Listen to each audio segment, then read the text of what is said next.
देख रहे हैं झारखंड उदय न्यूज और मैं ईश्वर छेत्री। झारखंड उदय न्यूज ने समय समय पर आपको आम और खास हर तरह के व्यक्ति से आपकी मुलाकात कराई है। घाटशिला और इसके आसपास के क्षेत्र में न जाने कितने ऐसे छुपे हुए व्यक्ति हैं जो कि हर समय समाज सेवा से जुड़े रहते हैं, लेकिन आज तक उनकी पहुंच आप तक नहीं हो पाई है। ऐसे ही एक शख्स से आज हम आपको मिलाने जा रहे हैं। जी हाँ, मैं जिस शख्स की बात करना चाहूंगा वो एक सरकारी कर्मचारी होने के बावजूद भी अपना बचा हुआ समय समाज के लिए अर्पित करते हैं। हालांकि मैं जिस शख्स की बात कर रहा हूं वो अपना कार्य को पूरी क्षमता से निभाने के बावजूद भी अपना बाकी समय समाज को देकर समाज में एक मिसाल कायम कर रही है। जी हाँ दोस्तों, मैं बात कर रहा हूं श्री अम्लान रॉय की, जो कि घाटशिला में बिल्कुल फिलहाल है और मेरे साथ मौजूद है। आइए मैं उनसे मिलाना चाहूंगा आपको। मिलिए अम्लान रॉय जी से। अम्लान रॉय जी, झारखंड उदय न्यूज में आपका स्वागत है। नमस्कार। ठीक। सबसे पहले तो मैं आपसे ये जान, उसके बावजूद भी आपने घाटशिला में एक मुकाम बनाया है लोगों को की सेवा करके, क्या कहना चाहेंगे सर? देखिए, हमको ऐसे लगा कि घाटशिला में जो मेरा अपना घर है, एक छोटा सा मेरा अपना घर के बाहर एक घर है घाटशिला, जिस घर में बहुत सा आदमी है जो गरीब हो चाहे अमीर हो, जो समय पर मेडिकल ट्रीटमेंट उनको मिलता नहीं है और यह जानकार भी नहीं है वो लोग।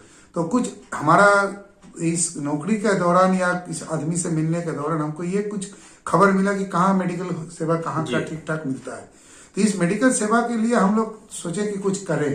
तो उस पर हम लोग ऑक्सीजन सिलेंडर को पहले ये किया, जुगाड़ किया उसका, और लोग हम लोगों को काफी आदमी उसमें मदद भी किए और मास्क वगैरह भी हम लोग रखे हैं। तो पहले फिलहाल फर्स्ट टेस्ट उसको देंगे जी, और उसके बाद उसको निःशुल्क है, ये निःशुल्क है, सबके लिए निःशुल्क है। उसके बाद हम लोग को आगे भी सोचना है कि इसको कैसे हॉस्पिटल तक पहुंचाया जाए। अभी फिलहाल हम लोग आंख के ट्रीटमेंट के लिए पूरा बनाए हुए हैं माहौल कि निःशुल्क आंख का ट्रीटमेंट कराएंगे और उसके बाद उसका जो भी खर्चा लगेगा उसका हम लोग उसका चश्मा उस्मा जो भी लगेगा वो हम लोग देंगे। और जहां तक मेरे को काम का टाइम निकालने का सवाल है, ऐसे मेरे पास शनिवार रविवार छुट्टी रहता है। ये 2 दिन हमारा लिए बहुत अहम है कि घर का बाजार उजार करने के बाद मेरे पास जितना भी समय बचता है तो मैं सोचता हूँ इसी में हम अपना काम करें। तो इसलिए हम लोग ये पन कर लिए। और हमारा मेरे ख्याल से अगर बड़ा काम नहीं कर रहे हैं, अगर जो सोचेगा कि हम करेंगे तो करेंगे, ये करने का कोई बड़ा बात नहीं है।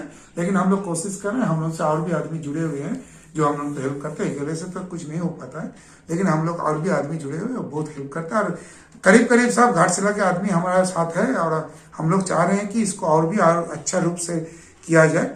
हम लोग सोच रहे हैं कि एक एम्बुलेंस करेंगे जी। हम लोग विधायक जी से बात किए हैं, तो यहाँ पर ब्लड का प्रिजर्वेशन यूनिट भी बनाया जाएगा। ब्लड प्रिजर्वेशन यूनिट के लिए हम लोग विधायक को ये एप्लीकेशन दिए हुए हैं और वो उसका सैंक्शन भी शायद हो चुका, हमको सुनने में लास्ट जिस दिन हम विधायक से मिले बोले वो हो चुका है। ये हम लोग को प्राइम क्राइटेरिया है कि आदमी बीमार पड़ेगा तो उसको तुरंत फर्स्ट एड और उसको ऑक्सीजन ब्लड ये मिल जाए। तो उसके बाद जो भी है हम लोग और भी आदमी से जुड़ेंगे और भी संस्था से जुड़ेंगे। फिलहाल संजीव नेत्रालय हम लोगों को काफी मदद कर रहा है टाटा का, वो लोग को अभी आग के लिए कर रहा है। और आगे हम लोग एक एम्बुलेंस खरीदेंगे जो निःशुल्क तो नहीं होगा, लेकिन उसका मिनिमम कॉस्ट में हम लोग एम्बुलेंस लेके आदमी को पहुंचाएंगे। और आसपास का जितना हॉस्पिटल है, जैसे दुर्गापुर हुआ, बांकुड़ा हुआ, झारग्राम हुआ, रांची हुआ, टाटा हुआ, ये सब हॉस्पिटल में हम लोग कांटेक्ट रखेंगे। जब कोई भी बीमार पड़ेगा जब तुरंत जाए और उसको एडमिशन हो जाए। हाँ, फिर उसके आगे जो उसका भाग होगा वो ट्रीटमेंट होगा। ये मेरा फिलहाल माने क्या बोलेंगे, ये हम मन बना लिए कि अपना करना है, ये करना है तो करना है। इसके लिए कोई पैसा का जरूरत नहीं है, कोई किसी से कोई शुल्क लिया नहीं जाएगा, ये फ्री ऑफ कॉस्ट होगा। अम्लान जी, वैसे तो आपने घाटशिला में प्रणाम घाटशिला की जो संस्था बनाकर लोगों की सेवा कर रहे हैं, उसे बनाने में आपका उद्देश्य क्या है? उद्देश्य यही है कि आदमी को मेडिकल ट्रीटमेंट जो मिलता नहीं है या किसको जानकार नहीं है उसको हम लोग माने ज्यादा से ज्यादा सुविधा दे सके। और ये हमारा आया कि हमारा साथ में मेरे पड़ोस में एक आदमी रहता था, उसको रात में बीमार पड़ा, तुरंत मेरे हाथ के सामने में ऊपर है वो मर गए। तो उस समय हमको लगा कि अगर मेडिकल व्यवस्था यहाँ पर अच्छा रहता या हम ले जाने में सुविधा रहता तो आज ऑक्सीजन उसके पास रहता तो हम इसको बचा सकते थे। तो एक जान जो चला गया उसके लिए हमको बड़ी अफसोस हुआ। तो तब मन से मेरा मन हुआ कि इसमें कुछ करना है, तो कुछ करना है तो करना है। तो अब निकल चुके हैं, तो देखा जाए आगे जाके कितना दूर तक ये काम चले। और इसको करना है भाई, इसमें कोई कैसी भी रुकावट, कोई भी रुकावट मेरे लिए रुकावट नहीं होगा, इसको करना है।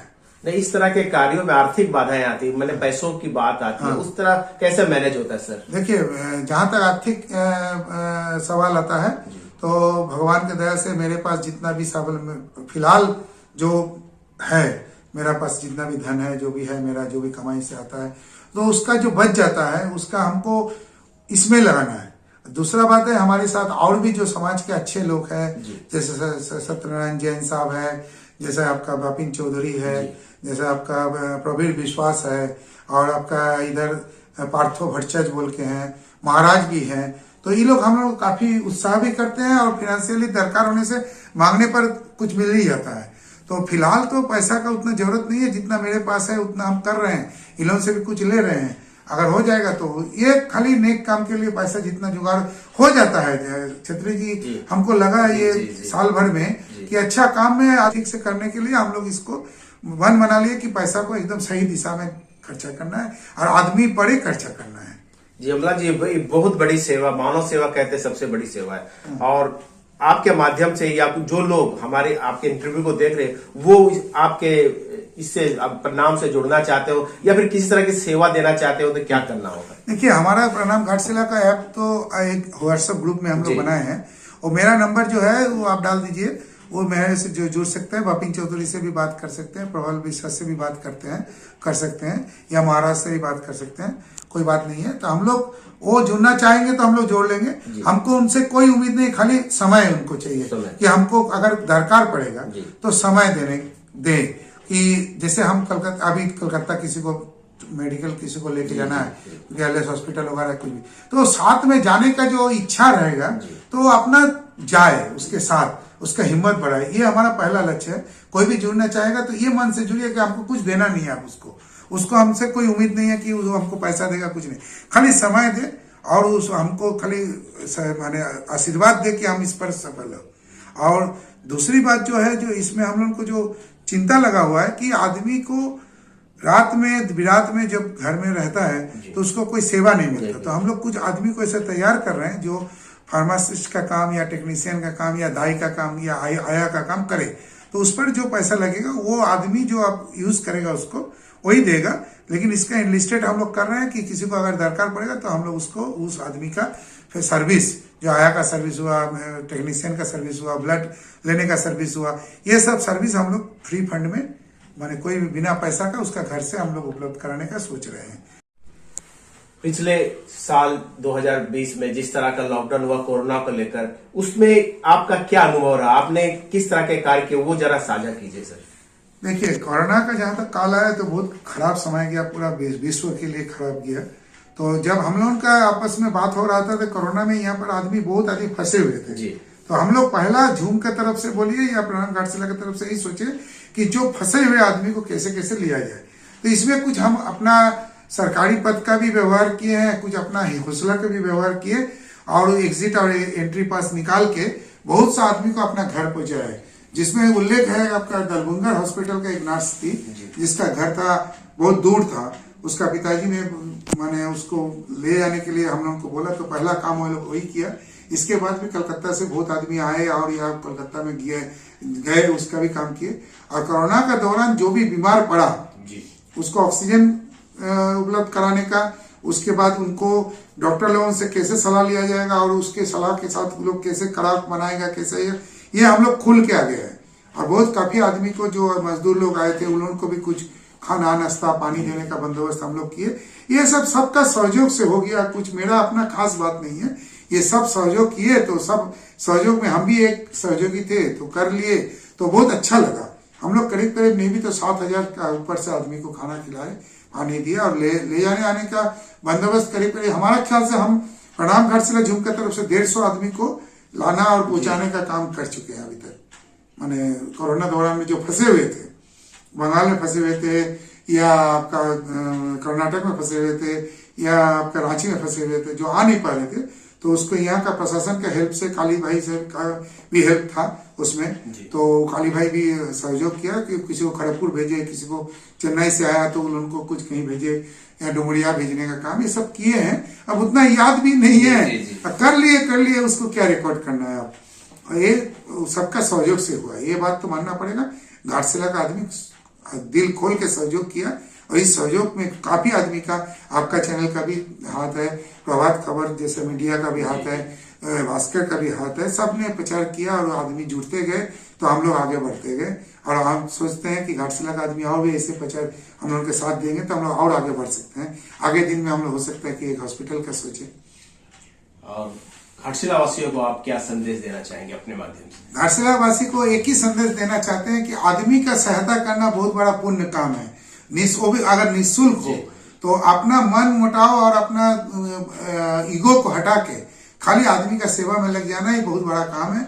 और इस पर हम लोग स्वामी जी का ही बात पर चलते हैं। विवेकानंद जी बोला कि सेवा परम धर्म, तो हम लोग ये सोच के सेवा परम धर्म सोच के चल रहे हैं। आगे ऊपर वाला का जो इच्छा रहेगा वो रहेगा, या आपका जो शुभकामना रहेगा घाटशिला का वासी का, हम लोग सोचेंगे इसके लिए।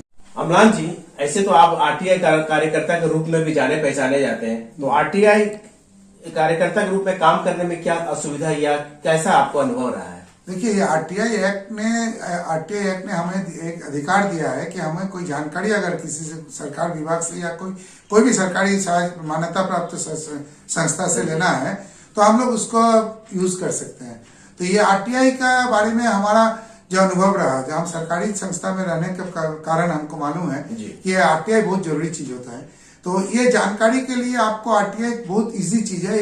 आपका एक तो प्लेन पेपर में दरखास्त करना पड़ता है और उसमें 10 रुपया का एक तो इंडियन पोस्टल ऑर्डर जोड़ के आप जानकारी मान सकते हैं। लेकिन इसमें खाली पुलिस का माने केस और मिलिट्री का कोई जानकारी नहीं मिलता है। बाकी यह सरकार से बनाया हुआ नियम है और सरकार का अधिकारी लोग भी इसको मानते हैं।